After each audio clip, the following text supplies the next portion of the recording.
Hadir di persidangan dari Kementerian Koordinator Bidang Pembangunan Manusia dan Kebudayaan, kemudian Menteri Koordinator Bidang Perekonomian, 3 Menteri Keuangan dan Menteri Sosial, beserta tim masing-masing. Dapat diperkenalkan Bapak dan Ibu? Untuk Pak Menko PMK dulu. Yang mulia, nama saya Muhajir Effendi, Menteri Koordinator Bidang Pembangunan Manusia dan Kebudayaan. Terima kasih. Timnya ada Bapak? Kami perkenalkan tim kami, ini bukan tim tapi yang diundang. Pertama Menko Ekonomi, Bapak Erlangga Hartarto. Kemudian Ibu Sri Mulyani, Menteri Keuangan. Dan yang terakhir Ibu Risma adalah Menteri Sosial. Terima kasih yang mulia. Baik Bapak, jika ada tim pendukung yang bisa diperkenalkan, silakan. Masing-masing ada 1 staf pejabat eselon 1 yang hadir. Dari Bapak aja. Dari kami yang hadir adalah Sekretaris Menko PMK, Pak Andi Megantara, dan Deputi 1 bidang Bansos, yaitu Profesor Nunung. Terima kasih yang mulia. Terima kasih dari kantor Menko Perekonomian Pak Susi, dari Sesmenko dan Pak Ellen Setiadi dari Deputi. Terima kasih. Selamat pagi yang mulia, dari Kementerian Keuangan, Sekjen Kementerian Keuangan Pak Heru Pambudi dan Dirjen Anggaran Bapak Isa Rahmatawarta. Silakan Ibu. Yang mulia, dari Kementerian Sosial yang hadir Sekretaris Jenderal Kementerian Sosial Bapak Ruben Riko, staf khusus Menteri Pak Don Rosano. Terima kasih yang mulia. Baik, terima kasih.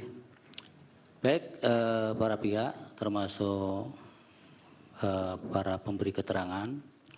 Agenda persidangan dari Mahkamah pada pagi hari ini adalah untuk mendengar keterangan dari 4 kementerian tadi. Oleh karena itu nanti masing-masing dipersilahkan memberikan keterangan terlebih dahulu, baru nanti para hakim yang akan melakukan pendalaman. Masing-masing kurang lebih bisa 20 atau 25 menit. Kemudian nanti kalau ada pertanyaan-pertanyaan yang perlu dilakukan oleh para hakim akan dilanjutkan dengan tanya jawab tadi. Kemudian kepada para pihak supaya tetap menjaga ketertiban persidangan, sehingga ketika nanti sedang berlangsung penjelasan-penjelasan maupun tanya jawab dari hakim, para pihak tidak melakukan interupsi. Kalau ada sesuatu yang disampaikan nanti setelah pemberian keterangan selesai dan agendanya sudah kembali kepada jadwal persidangan yang semula. Terima kasih. Oleh karena itu untuk mempersingkat waktu, dipersilakan dari Kementerian Koordinator Bidang Pembangunan Manusia dan Kebudayaan untuk menyampaikan keterangannya terlebih dahulu. Bisa di mimbar Bapak?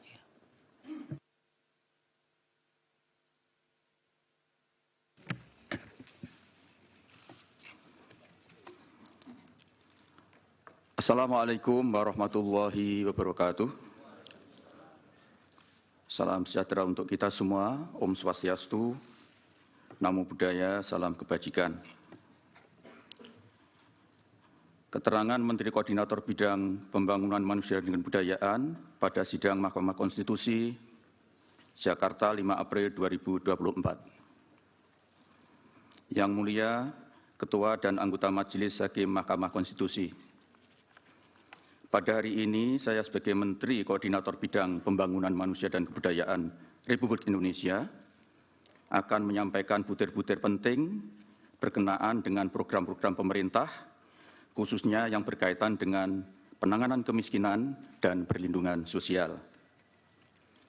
Hal ini sesuai dengan tugas pokok dan fungsi Kementerian Koordinator Bidang Pembangunan Manusia dan Kebudayaan yang selanjutnya disebut Kemenko PMK, dan yang mempunyai tugas penyelenggaraan koordinasi, sinkronisasi, dan pengendalian untuk urusan kementerian dalam penyelenggaraan pemerintahan di bidang pembangunan manusia dan kebudayaan berdasarkan Perpres nomor 35 tahun 2020 tentang Kementerian Koordinator Bidang Pembangunan Manusia dan Kebudayaan. Tugas Kemenko PMK tersebut dilaksanakan untuk memberikan dukungan pelaksanaan inisiatif dan pengendalian kebijakan berdasarkan agenda pembangunan nasional dan penugasan Presiden. Sementara itu, fungsi dari Kemenko PMK diantaranya ialah 1. Melakukan koordinasi dan sinkronisasi perumusan, penetapan, dan pelaksanaan kebijakan kementerian dan lembaga. 2. Melakukan pengendalian pelaksanaan kebijakan kementerian atau lembaga. 3. Pengelolaan dan penanganan isu yang terkait dengan bidang pembangunan manusia dan kebudayaan. 4. Pengawalan terhadap program prioritas nasional dan kebijakan yang diputuskan oleh Presiden dalam sidang kabinet. Yang Mulia Ketua dan anggota Majelis Hakim Konstitusi, berdasarkan hasil survei sosial ekonomi atau Susenas Maret 2023 yang dilakukan oleh Badan Pusat Statistik atau BPS, angka kemiskinan nasional mencapai 9,36%. Sementara target RPJMN tahun 2020-2024 ditetapkan sebesar 6,5 sampai dengan 7,5%.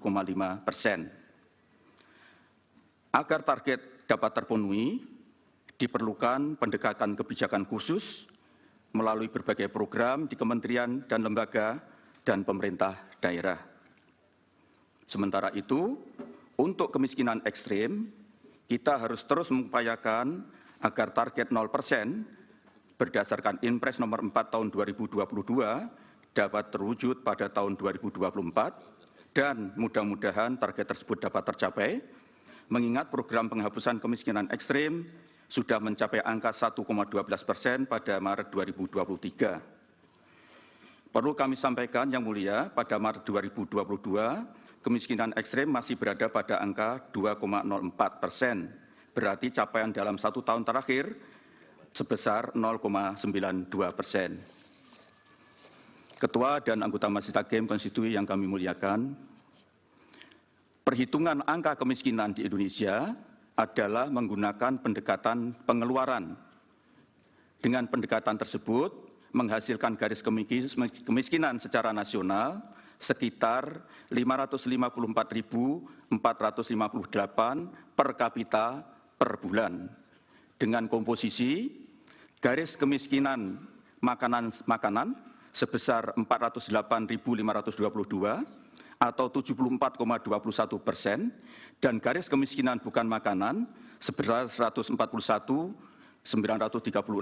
atau 25,79%. Maka dengan demikian dapat kami simpulkan bahwa faktor pembentukan kemiskinan, kami ulangi, faktor pembentuk kemiskinan di Indonesia 3/4-nya adalah komoditas pangan. Selain itu, BPS menyebutkan bahwa rata-rata rumah tangga miskin di Indonesia memiliki 4,71 orang anggota rumah tangga. Dengan demikian, besarnya garis kemiskinan per rumah tangga secara rata-rata adalah sebesar 2.592.657 per rumah tangga miskin per bulan. Oleh karena itu, untuk menjaga daya beli kelompok masyarakat miskin, terutama komoditas pangan menjadi sangat penting. Begitu juga dengan memberikan bantuan bahan pangan langsung melalui program-program bantuan sosial dan bantuan pangan cadangan pangan pemerintah atau CPP.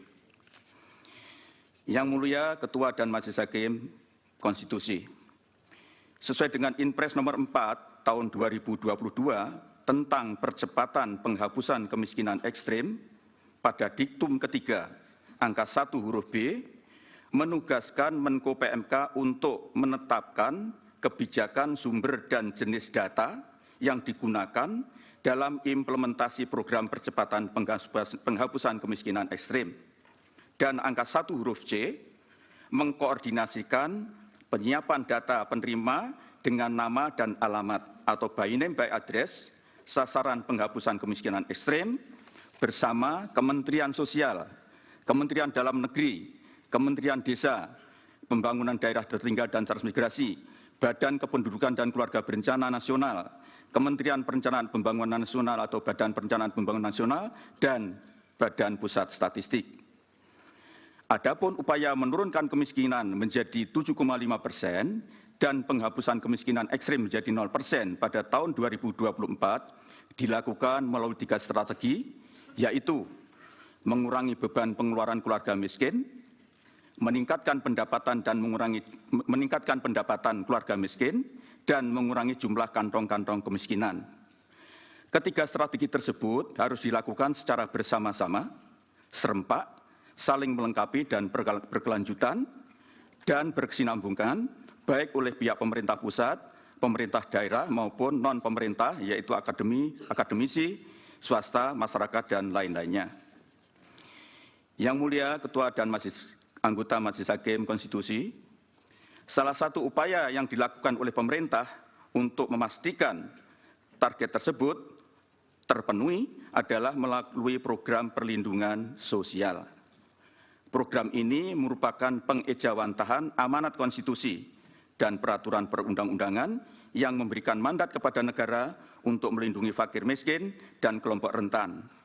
Hal ini sesuai dengan Undang-Undang Dasar Negara Republik Indonesia Pasal 34 Ayat 1 yang berbunyi fakir miskin dan anak-anak yang terlantar dipelihara oleh negara. Ayat 2, negara mengembangkan sistem jaminan sosial bagi seluruh rakyat dan memberdayakan masyarakat yang lemah dan tidak mampu sesuai dengan martabat kemanusiaan. Program perlindungan sosial yang antara lain dimaksudkan untuk mengurangi beban pengeluaran, peningkatan pendapatan, dan penghapusan kantong-kantong kemiskinan telah mendapatkan persetujuan DPR RI dengan alokasi anggaran perlindungan sosial tahun 2024 sebesar 496,8 triliun yang tersebar di berbagai program dan pelaksanaannya oleh kementerian lembaga sesuai dengan fungsi dan tugas masing-masing. Adapun komposisi anggaran perlindungan sosial terdiri dari berbagai macam subsidi, bantuan sosial, dan jaminan sosial. 1. Subsidi antara lain subsidi energi, yaitu BBM listrik dan LPG, subsidi pupuk, subsidi bunga kur, dan lain-lain. Yang 2, bantuan sosial antara lain berupa program Keluarga Harapan atau PKH, program sembako atau BPNT, asistensi rehabilitasi sosial atau atensi, Kartu Indonesia Pintar, dan Kartu Indonesia Pintar Kuliah.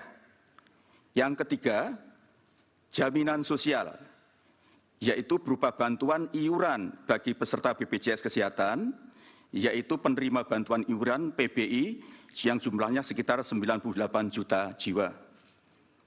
Program perlindungan sosial sebagaimana tersebut di atas dalam kaitannya dengan masalah kemiskinan dan kemiskinan ekstrem adalah dimaksudkan untuk mencegah terjadinya kenaikan angka kemiskinan sekaligus untuk mencapai target penurunan angka kemiskinan yaitu 7,5% serta penghapusan kemiskinan ekstrem 0% pada tahun 2024.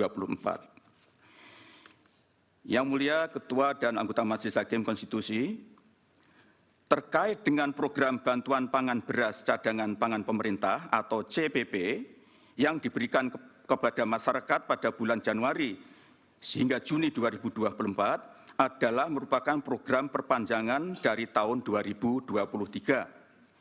Adapun tujuannya adalah untuk memitigasi risiko bencana El Nino dan untuk mempertahankan daya beli masyarakat, dikelola dan merupakan kewenangan Badan Pangan Nasional atau Bapanas. Bantuan pangan beras CPP adalah bukan merupakan bagian dari bantuan sosial reguler, namun merupakan bantuan bahan pangan yang diberikan oleh pemerintah. Bantuan pemerintah dalam bentuk bantuan pangan beras atau CPP pada tahun 2024 dilaksanakan berdasarkan Perpres nomor 125 tahun 2022 tentang penyelenggaraan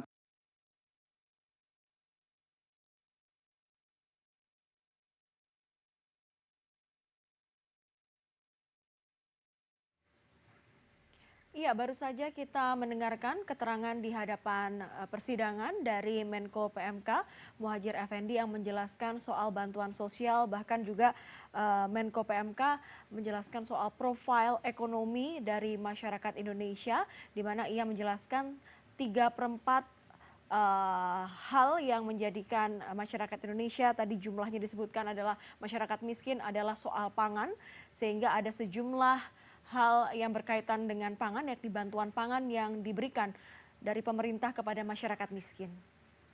BKKBN, data kependudukan dan catatan sipil atau Dukcapil Kemendagri, serta data penerima program Bansos dari online monitoring sistem perbendaraan dan anggaran negara atau OMSPAN Kementerian Keuangan. P3KE adalah basis data yang berisi informasi yang memiliki peringkat kesejahteraan lebih dari 80% keluarga atau penduduk di Indonesia.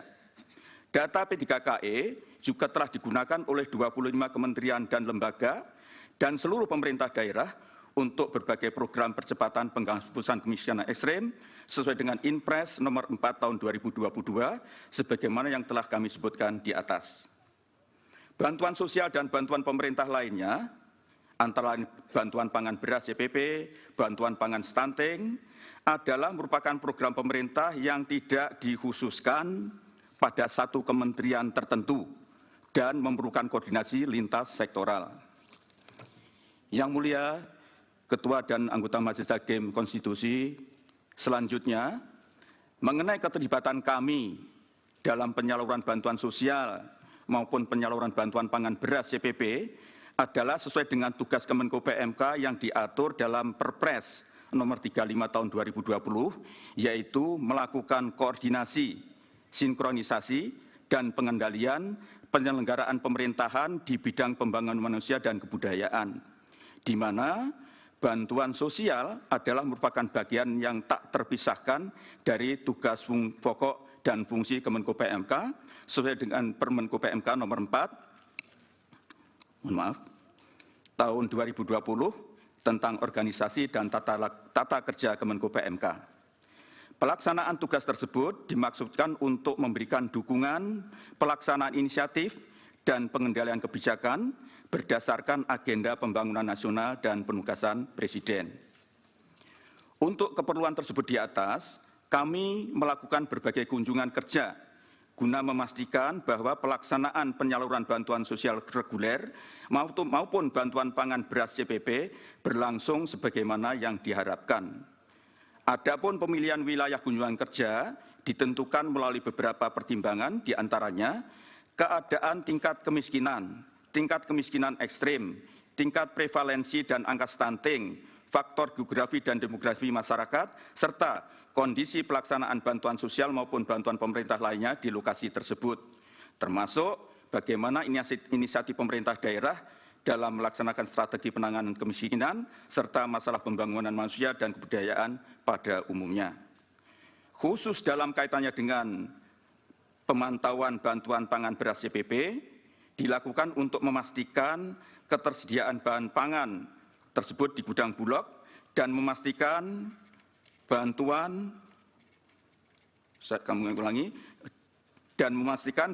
yang diterima oleh penerima manfaat secara langsung.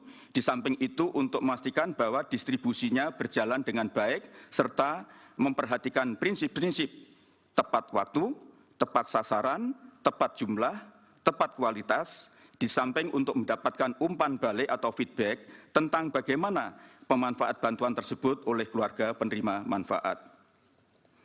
Yang mulia Ketua dan anggota Majelis Hakim Konstitusi, kami memahami apabila tugas dan fungsi kami untuk mengkoordinasikan, mensinkronkan, dan mengendalikan pelaksanaan program di lapangan kemudian dikait-kaitkan dengan pesta demokrasi beberapa waktu yang lalu. Namun perlu kami tegaskan bahwa pelaksanaan program-program tersebut di atas sudah direncanakan sejak awal untuk mencegah terjadinya kenaikan angka kemiskinan dan sekaligus untuk menurunkannya, serta menghapus kemiskinan ekstrem sebagaimana yang telah kami paparkan di atas. Adapun penyerahan bantuan pangan beras CPP di Kabupaten Lamongan yang kami lakukan dirangkaikan dengan kunjungan ke wilayah perkampungan nelayan di Kecamatan Brondong yang sekaligus untuk melakukan KSP, koordinasi sinkronisasi dan pengendalian, dalam penanganan kantong kemiskinan nelayan di wilayah tersebut, yaitu penanganan masalah sanitasi dan pengerukan muara Sungai Lamong bersama ini berkoordinasi Kementerian PUPR, ketersediaan bahan bakar untuk nelayan dengan PT Pertamina, serta pengerukan dermaga Tambat Labuh, pembangunan PABS dengan Kementerian KKP, dan pembangunan mercusuar dengan Kementerian Perhubungan. Yang semua itu terkait erat dengan tugas koordinasi, sinkronisasi, dan pengendalian oleh Kemenko PMK. Adapun Kabupaten Berau adalah termasuk salah satu kabupaten yang relatif baik dalam upaya pengentasan kemiskinan ekstrim. Oleh karena itu, perlu untuk dilakukan kunjungan kerja guna memastikan program-program pemerintah pusat dan program pemerintah daerah saling bersinergi sehingga dapat menjadi contoh bagi daerah lainnya. Dalam kunjungan tersebut di atas, kami memanfaatkan sekaligus untuk menyerahkan bantuan pangan beras secara simbolik, serta melakukan dialog dengan pemerintah daerah, stakeholder, keluarga stunting, serta keluarga miskin ekstrim untuk mendapatkan umpan balik atau feedback.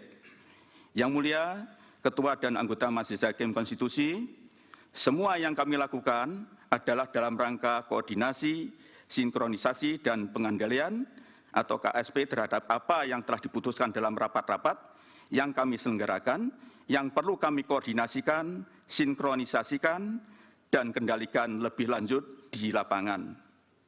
Demikian yang dapat kami sampaikan. Semoga Yang Mulia Ketua dan anggota Majelis Hakim Konstitusi berkenan. Atas perhatian dan perkenan Ketua dan anggota Majelis Hakim Konstitusi yang kami muliakan, kami ucapkan terima kasih. Wassalamualaikum warahmatullahi wabarakatuh. Waalaikumsalam.